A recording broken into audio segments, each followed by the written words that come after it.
नमस्कार दोस्तों, आपका स्वागत है अपनी YouTube चैनल PFP में। आज हम मुथूट फाइनेंस के बारे में चर्चा करने वाले हैं। गोल्ड प्राइसेस लगातार ऊपर जा रहे हैं तो लॉजिकली ये मुथूट फाइनेंस के लिए अच्छी बात होती है, लेकिन स्टॉक कंटिन्यूअसली नीचे आ रहा है। आज भी स्टॉक में 3.5% की गिरावट हुई है। स्टॉक अपने ऑल टाइम हाई से 25% नीचे ट्रेड कर रहा है। तो ऐसे सिचुएशन में एज ए रिटेल इन्वेस्टर हमें क्या करना चाहिए, इसके बारे में आज हम चर्चा करने वाले हैं।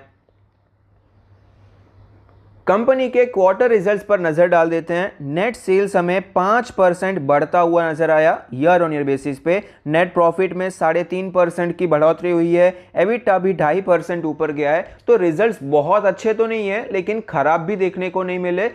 तो डिसेंट Q3 के नंबर्स हमें नजर आते हैं। कंपनी के फंडामेंटल्स पर नजर डाल देते हैं। प्रोडक्ट वाइज रेवेन्यू ब्रेकअप के बारे में बात करें तो 98.4% का रेवेन्यू कंट्रीब्यूशन इंटरेस्ट इनकम से आता है, 0.8% सर्विस चार्ज और अदर से 0.7%। लोन ब्रेकअप के बारे में बात करें तो इनका फोकस गोल्ड लोन पर ज़्यादा है। 91.1% के गोल्ड लोन्स हैं। व्हीकल लोन है 0.8%, हाउसिंग लोन है 2.1%, अदर्स है 5.2%। लोकेशन वाइज ब्रेकअप के बारे में बात करें तो 100% का रेवेन्यू कंट्रीब्यूशन इंडिया से आता है। इंटरनेशनल रेवेन्यू यहां पर दिखाई नहीं पड़ता। नेट इंटरेस्ट मार्जिन के बारे में बात करें तो एज ऑफ दिसंबर 2021 13.74% का नेट इंटरेस्ट मार्जिन है, जो कि काफ़ी अच्छा है। कंपनी के कैपिटल एडिक्वेसी रेशियो के बारे में बात करें ऑलमोस्ट 30% का है, तो ये भी काफ़ी अच्छा देखने को मिला है और आपको ये स्टेबल भी नज़र आता है।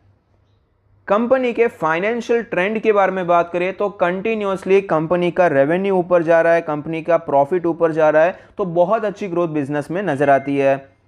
कंपनी के शेयर होल्डिंग पैटर्न के बारे में बात करें, टोटल प्रमोटर होल्डिंग 73.37% है, जिसमें से कुछ प्लेज नहीं है। Mutual fund 7.12%, other DII 1.37%, FII 13.67%, retail category 4.48%।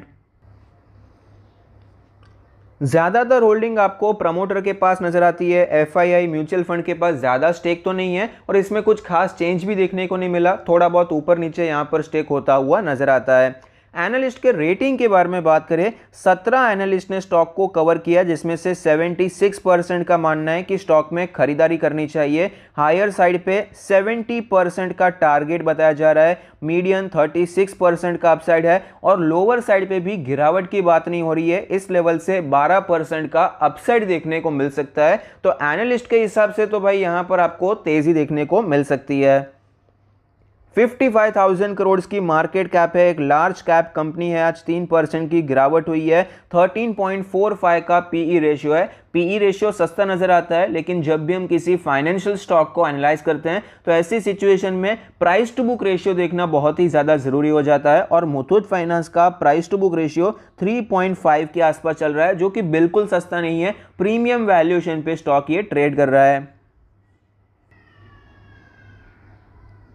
Stock के चार्ट पर हमें क्लियरली पता चलता है कि 1400 पे स्टॉक ने एक बहुत ही अच्छा बेस बना लिया था। यहाँ पर कई बार स्टॉक ने सपोर्ट लेकर ऊपर जाने की कोशिश की, लेकिन एट लास्ट ये सपोर्ट हमें टूटता हुआ नजर आया और फिलहाल ये स्टॉक नीचे आ रहा है, अपने सारे मूविंग एवरेज के नीचे है। 20 डेज का जो मूविंग एवरेज है वो तो यहाँ पर 200 डेज के मूविंग एवरेज के भी नीचे आ चुका है, क्रॉसओवर कर चुका है, यानी कि वीकनेस है और वीकनेस आपको थोड़े से लंबे समय से दिखाई पड़ती है। डेली RSI 27.02 है, आपको काफ़ी ज़्यादा वीकनेस नज़र आती है। मोमेंटम नीचे के साइड पे है। वीकली चार्ट के बारे में बात करें तो आप देख पाएंगे लॉन्ग टर्म में स्टॉक ने बहुत अच्छे रिटर्न्स बना कर दिए हैं और जनरली ये स्टॉक अपने 50 वीक्स के मूविंग एवरेज पर सपोर्ट लेता है और वापस हमें ऊपर जाता हुआ नजर आता है। लेकिन फिलहाल 50 वीक्स का मूविंग एवरेज हमें टूटता हुआ नजर आया और अपने 100 वीक्स के मूविंग एवरेज की तरफ ये बढ़ता हुआ नजर आता है। ये लेवल है 1280 के आसपास का लेवल। वीकली RSI 37 का है। तो जनरली कोई large cap stock, stable stocks में अगर आपको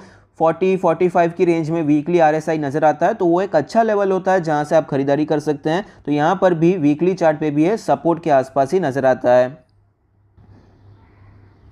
स्टॉक में इंपॉर्टेंट लेवल्स के बारे में बात करें तो जैसा कि हमने देखा 1400 पे इसने एक अच्छा बेस यहाँ पर बना लिया था, ये रेजिस्टेंस भी था, अभी ये टूटता हुआ नजर आया है। तो लॉजिकली और टेक्निकली यहाँ पर जो टारगेट नजर आता है, ये जो इसका हाइट है वही से हमें नीचे नजर आ सकता है। तो उस हिसाब से 1100 के आसपास, 1150 के आसपास ये स्टॉक आपको पहुंचता हुआ नजर आ सकता है। लेकिन स्टॉक में मल्टीपल सपोर्ट्स हैं। 1300 का जो लेवल है ये भी एक सपोर्ट है, 1200 का लेवल भी सपोर्ट है, 1100 का लेवल भी सपोर्ट है। तो यहाँ पर फिलहाल हमारे पास ऑलरेडी एक पॉजिटिव चीज़ तो है कि गोल्ड प्राइसेस ऊपर जा रहे हैं, तो ये मुथूट फाइनेंस के लिए अच्छी बात है। लेकिन स्टॉक में गिरावट क्यों हो रही है? क्योंकि सेंटीमेंट सबसे ऊपर होता है, सेंटीमेंट ही फिलहाल मार्केट का खराब है तो स्टॉक में गिरावट हो रही है। लेकिन लॉजिकली देखा जाए तो गोल्ड प्राइसेस ऊपर जाना मुथूट फाइनेंस के लिए अच्छी बात हो जाती है। तो यहाँ पर 1100 आ सकता है, उसमें पॉसिबिलिटी उसकी भी रहती है। लेकिन यहाँ पर अगर हम पहले से खरीदारी करना शुरू कर देते हैं तो उसमें कोई खराब बात नहीं है, क्योंकि स्टॉक ऑलरेडी 25% नीचे आ चुका है।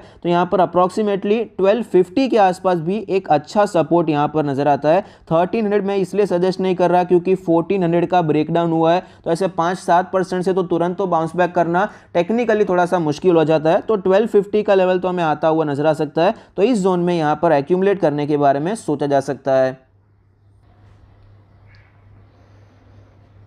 कंपनी के पॉजिटिव्स के बारे में बात करें, फंडामेंटल्स हमें बहुत अच्छे नजर आते हैं, उसमें कोई डाउट नहीं है। ग्रोथ बहुत अच्छी देखने को मिली है। Q3 के जो नंबर्स हैं डिसेंट नजर आते हैं। फिलहाल सिचुएशन ऐसी है कि खराब रिजल्ट्स नहीं आए तो वो भी अच्छे रिजल्ट्स है। मोस्ट ऑफ द एनालिस्ट आपको बुलिश नजर आते हैं। गोल्ड प्राइसेस ऊपर जा रहे हैं तो ये मुथूट फाइनेंस के लिए अच्छी बात है। लेकिन जैसा कि मैंने आपको बताया, स्टॉक मार्केट में सेंटीमेंट सबसे ऊपर होता है। अभी सेंटीमेंट खराब है तो इसीलिए यहाँ पर लॉजिक कुछ काम नहीं कर रहा है, बस स्टॉक में गिरावट हो रही है। DIIs अपना स्टेक यहाँ पर थोड़ा सा बढ़ा चुके हैं। जैसा कि मैंने आपको पहले भी बताया, ज्यादातर स्टेक प्रमोटर के पास है, लेकिन जो भी थोड़ा बहुत स्टेक है उसमें स्लाइट इंक्रीज यहाँ पर दिखाई पड़ता है। कंपनी के नेगेटिव्स के बारे में बात करें तो टेक्निकल्स फिलहाल यहाँ पर वीक चल रहे हैं। शॉर्ट टर्म में आपको यहाँ पर ऊपर के साइड पे तेजी देखने को मिलेगी, उसके चांसेस कम हो जाते हैं। प्रीमियम वैल्यूएशन है, उसमें कोई डाउट नहीं है, लेकिन कंपनी में क्वालिटी भी आपको प्रीमियम नजर आती है। FII का जो स्टेक है वो आपको थोड़ा बहुत कम होता हुआ नजर आया, 1-2% से कम होता हुआ नजर आता है। तो ऐसे सिचुएशन में हमें करना क्या चाहिए? शॉर्ट टर्म के लिए तो वीक है, अवॉइड करना चाहिए। मिड टर्म के लिए अभी वीक है, अभी अवॉइड करना चाहिए। कोई रिवर्सल आता है तो एक छोटा सा स्टॉप लॉस लेकर अच्छे रिस्क रिवॉर्ड के साथ यहाँ पर मिड टर्म के लिए एंटर कर सकते हैं, लेकिन फिलहाल तो अवॉइड करना बेहतर रहेगा। लॉन्ग टर्म के लिए 1250 के आसपास एक्यूमुलेट करने के बारे में सोचा जा सकता है। और मेंटल प्रिपरेशन ये भी रखनी चाहिए कि 1150, 1100 के लेवल्स आ सकते हैं, लेकिन डरना नहीं चाहिए। बाय चांस ये 1100 के आसपास लेवल्स आ जाते हैं तो वहां पर भी एक्यूमुलेट करने की तैयारी रखनी चाहिए। आई होप आपको ये वीडियो पसंद आता है, आपके इन्वेस्टमेंट ट्रेडिंग डिसीजन में आपको ये मदद करता है। Thank you, stay happy, happy investing.